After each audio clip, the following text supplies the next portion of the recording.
Did you realize that this program was going to have so many requirements with your diet and the emotions and all the being on time for all the therapies?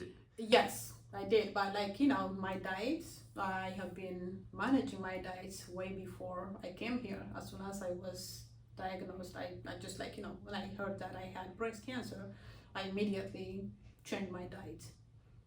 Avoid sugar and carbohydrates immediately, just completely, and was doing veggies pretty much of them, and fruits as well, drinking a lot of water, and just to be peaceful, doing some meditating. Like if, it's just like taking a deep breath, be your own.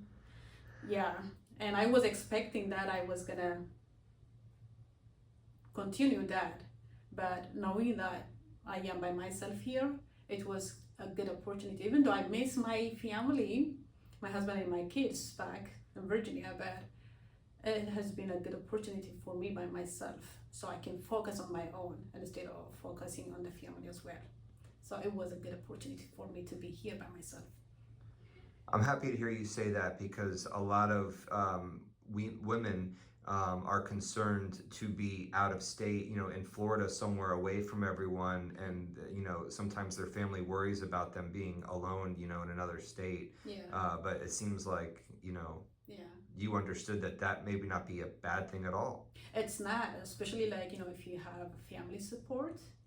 My husband is good, and my sisters are so good as well. I really thank one of my sister who came from Las Vegas to be there with my kids, took off work. So when you have family support, you do not need to worry about your kids or your husband. You just need to focus on your own treatment and know that, like, honestly speaking, if I do not take care of myself, I cannot take care of the family.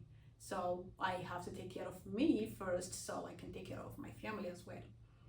Otherwise, it's not going to be good at all for everybody. That's very well said. That's very well said.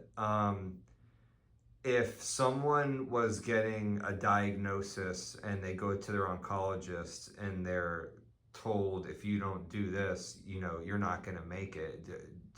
What's your what would you say to someone if they're like scared to go against Well, I would say, first of all, take your time. Do not rush to make any decisions, to take any treatment.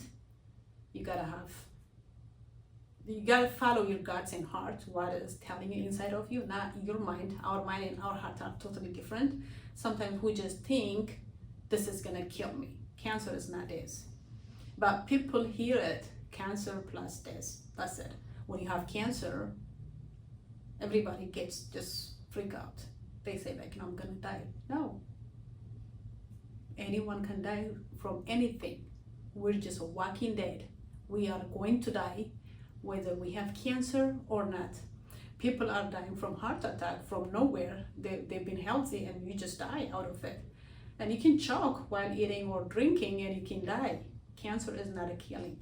In my personal opinion, treatment kills than the cancer, especially like chemotherapy is a killing, toxic, I would say, than the cancer itself. I would rather live with quality of life for whatever period of time instead of having those toxic just pull me down to hell. It's just, that's how I describe it. And it's So unique that you're in the medical field too. I am, but that does not mean I have to buy it. It's just, it's me. I follow what is my heart tells me to do. It's, maybe it works for someone. If I say like, it might gonna work for this woman, it might not gonna work for me. If my heart tells me that it's not gonna work for me, I'm not gonna follow what this woman has done that works for her. So I follow my heart and I make my decision.